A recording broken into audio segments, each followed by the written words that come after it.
King Charles's speech to two houses of Congress go down in Montecito, California, with Harry and Meghan. Prince Harry coming in because he's her ticket. You know, we wouldn't talk about Meghan Markle.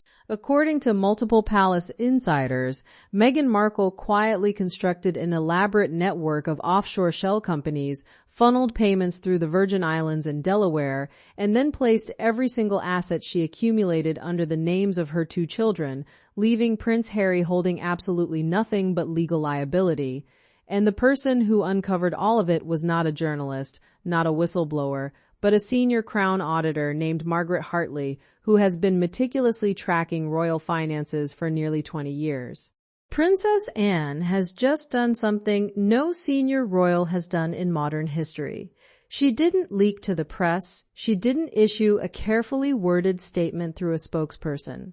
She didn't play the diplomatic game. She launched a full-scale forensic investigation into the financial conduct of a former working royal. And she did it with the kind of precision and ferocity that has left Buckingham Palace staff saying this is the most rigorous internal examination they have ever witnessed under 4 reigns. This was not a PR response. This was not damage control. This was institutional warfare. Stay with me, because by the end of this video, you're going to understand exactly why this changes everything for Meghan, for Harry, and for the future of the British monarchy itself. It started, as these things so often do, with numbers that didn't add up. In early April 2026, Margaret Hartley, a senior accountant with nearly 2 decades of experience in the Royal Finance Office, was conducting what should have been a routine year-end audit of historical Sussex expenditures. She compared payment dates with publicly available schedules, she cross-referenced invoices with actual events, and what she found sent shockwaves through the palace. Payments of £10,000, £25,000, sometimes significantly more, were flowing into an offshore account in the Channel Islands, and they were landing with disturbing precision right after private family milestones. A confidential strategy meeting at Sandringham, a high-level state dinner at Buckingham Palace, even the private christening arrangements for Archie. Every single time a payment followed, originating from entertainment companies or media groups that were later associated with exclusive royal coverage. As Bill Simmons over at the Ringer podcast put it bluntly, calling Harry and Meghan, quote, grifters, and based on what Margaret Hartley uncovered, people are now openly questioning whether that description was actually an understatement. But it doesn't stop there, because what Margaret found wasn't a few sloppy transactions. It was architecture, deliberate, calculated, layered architecture that unfolded in precise stages. First, a quiet consultancy pipeline established in late 2018. Then proxy companies incorporated in the British Virgin Islands. Then a Delaware-registered shell entity with no employees, no office, and no visible operating purpose. By March 2019, the entire structure was fully capable of receiving significant payments without raising a single red flag. And here's what most people don't know.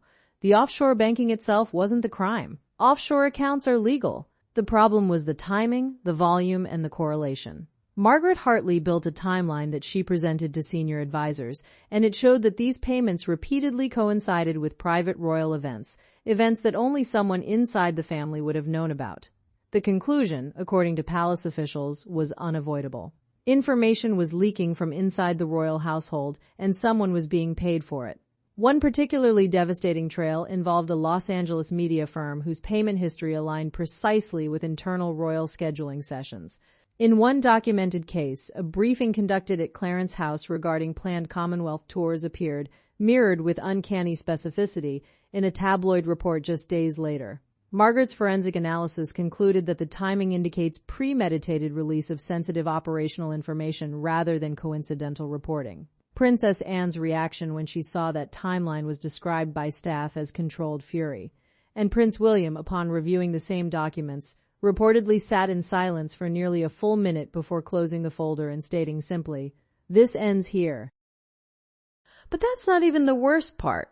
Because as the investigation deepened, something far more personal emerged, something that has reportedly left Prince Harry in a state of genuine distress.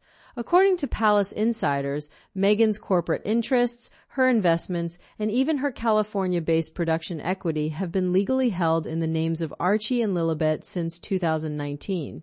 Harry, meanwhile, signed several early operational documents when they were still working royals, which means if this matter escalates into litigation or asset disputes, Harry is the one left holding every liability with zero protective structure, zero financial immunity, and potentially zero assets. Let that sink in. The man who walked away from his family, his country, and his birthright for this woman may now walk away from his marriage with nothing. 72% of Britons now support the removal of Meghan's remaining royal associations. 61% view the offshore accounts as intentional wrongdoing. 54% believe Harry himself should face consequences if he was knowingly compliant. Hollywood sources report growing unease at Meghan's diminishing credibility, and entertainment partners have paused collaborations, citing reputational risk. Her PR allies, the ones who once defended her with ferocious loyalty, have gone silent. And advisors who used to work with her have privately admitted they were unaware of the offshore arrangements, confessing that the financial maze surrounding her companies was, quote, too complex for any outsider to fully understand. In royal circles, that complexity is viewed not as confusion, but as intention. And here's where things get really interesting. When you put all of this together, a pattern starts to emerge that goes far beyond financial misconduct. This is not about someone making accounting errors. This is about someone who allegedly built an entire system designed to extract value from the monarchy while insulating herself from every possible consequence and positioning her own husband as the fall guy.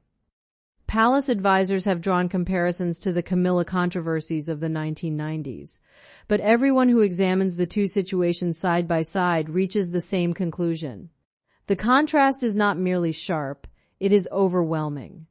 Camilla's scandal was emotional, reputational, containable. Meghan's reaches into legal, financial, and constitutional territory that threatens the very foundations of the institution. Which brings us to the most important question of all. Where does Harry go from here? Because according to sources close to him, the man who once declared he would stand unwaveringly with Meghan has grown hesitant, withdrawn, and increasingly unsure. Advisors in California say he has been blindsided by how expertly Meghan shielded herself legally while leaving him exposed to British parliamentary scrutiny and Crown jurisdiction. One insider described his state with devastating simplicity. He has realized he may walk away from this with nothing, and for the first time he is asking questions he should have asked years ago. Think about that for a second. Compare Harry's position to Princess Anne, who has spent decades serving the crown with zero fanfare, zero personal brand building, zero offshore accounts, and absolute loyalty to the institution. Anne convened a 4-hour session at St. James's Palace with senior legal counsel, the Lord Chamberlain, Margaret Hartley, and 2 external forensic consultants. She authorized a comprehensive cross-referencing of all Sussex engagements between May 2018 and March 2020. She ordered departments across 3 palaces to submit archived records within 72 hours. She recalled former staff members to provide sworn statements, and when she reviewed the final page of a 64-page interim report, she closed the folder deliberately and said 5 words that have become emblematic of this entire investigation. The crown will not be compromised. Proceed. Meanwhile, Harry paces rooms in Montecito, rereading documents, questioning timelines, and confronting the possibility that the woman he sacrificed everything for constructed an entire financial apparatus behind his back.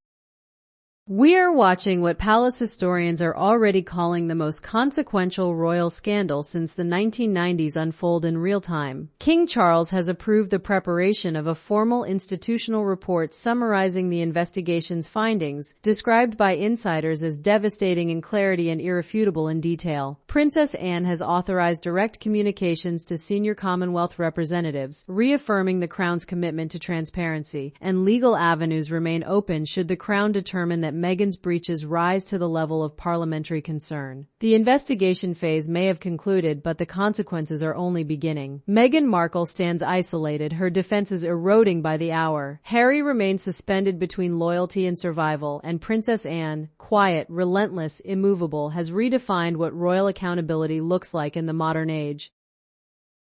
So here's the question that will define the next chapter of this saga. When the full report is made public, and every indication suggests it will be, does Harry finally break his silence and cooperate with the Crown, or does he go down with the ship?